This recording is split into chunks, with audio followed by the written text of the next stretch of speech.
Guys, welcome back. So in last lecture we understood like how we create classes and how to create objects, and we also created a class car, okay, and we created three corresponding objects, which is Ferrari, Tesla and Audi. So in this lecture I'll be introducing you to the new keyword, and I'll explain you the role of this new keyword in creation of the objects. So let's get started. So before I talk about new keyword, I want you guys to understand how memory allocation works in Java. Okay, so for the sake of explanation, I'll take you through this slide over here. So let's say you create a variable a, okay, and you have declared it as type integer. Okay, now integer has 4 bytes. Okay, the size of integer is 4 bytes. Now when you declare this particular variable and assign it a value, what compiler does is it allocates variable a memory block which is corresponding to 4 bytes, okay, and if you are assigning a value 10 over here, this 10 sits in this particular block. Okay, now one point to be noted over here is every memory location in memory has an address associated with it. So in this particular example, this is the address of this memory location which is allotted to A. So if you have to refer to A, you have to use this address to refer to this particular memory block which is allotted to A. Okay, so this is how memory allocation works in Java. Okay, so these are some of the things that I want you guys to understand. So whenever you create variables, you allocate memory corresponding to the size of the data type. Okay, and every location has an address associated with it. Okay, now let's get back to the object creation. Okay, we created objects in our previous lecture, wherein like we used the class name, we declared the object reference variable which is nothing but the object name. Okay, and after equal to, we use new keyword, and then we use the class name with 2 parentheses. Okay, so I would like to tell you over here that object creation has basically 2 steps. So over here we created objects in one step. Okay, in one shot we created an object. Okay, but object creation actually has 2 steps. Okay, which is like object declaration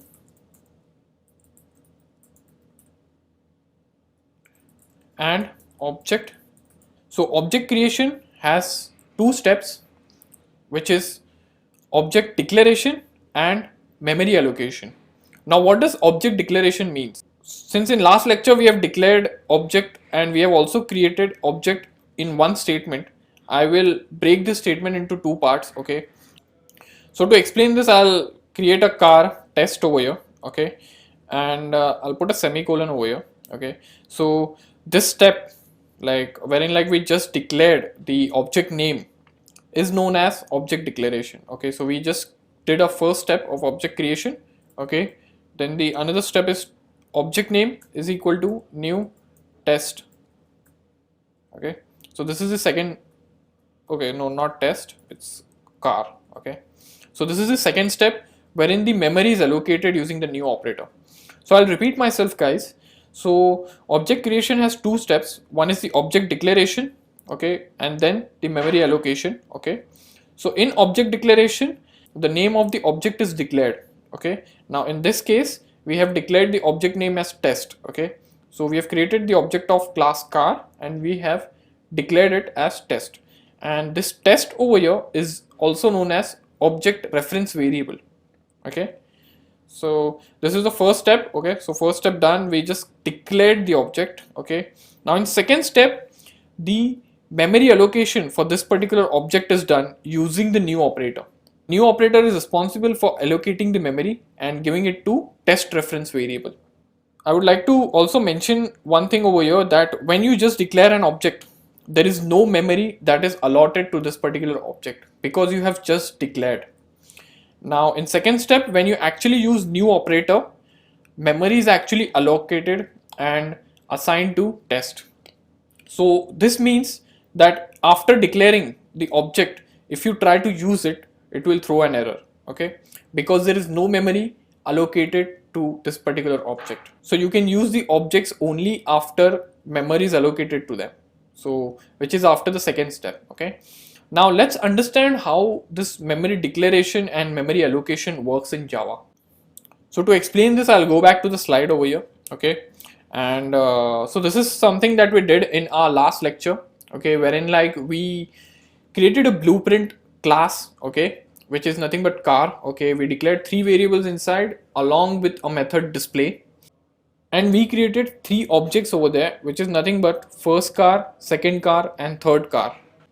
Now, when you declare an object, a reference variable is created in a memory. So, for example, when you declare a Ferrari object, a Ferrari reference variable will be created in a memory. Okay, and after you use new operator, actual memory will be allocated with all the variables inside that particular object.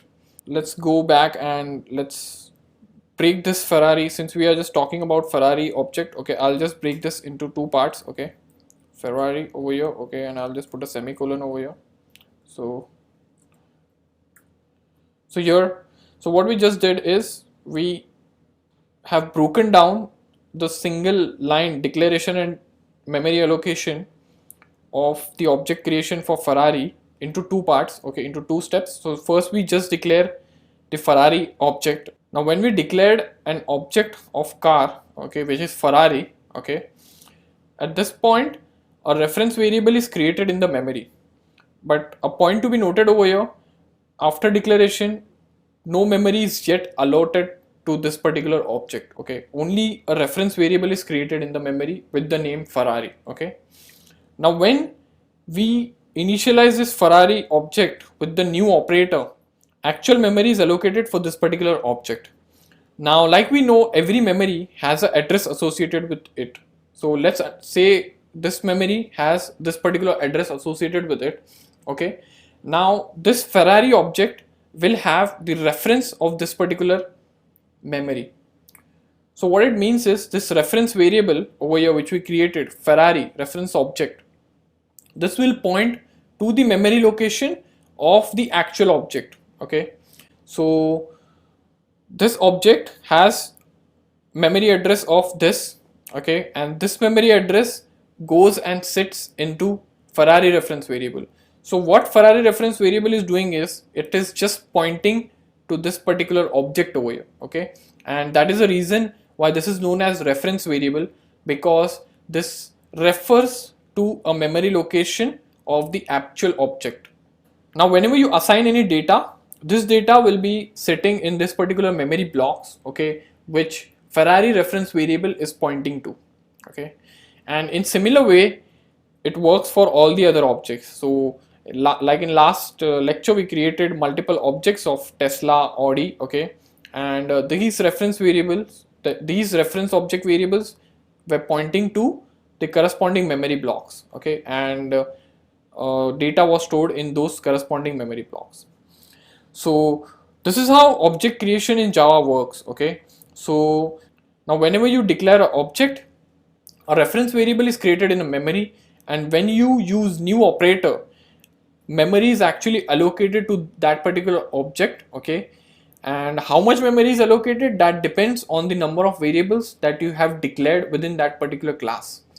So like in this class we have three variables, so it also depends on the data type. Okay, so since we have three variables and whatever the data type we have put in, according to that memory blocks are allocated.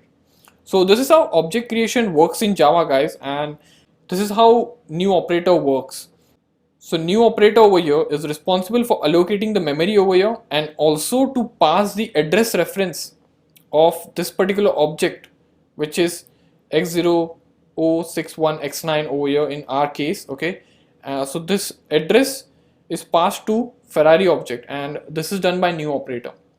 So new operator allocates the memory to the object, and it also returns the reference, memory reference of the memory allocated to the reference variable, so that reference variable can store that with it.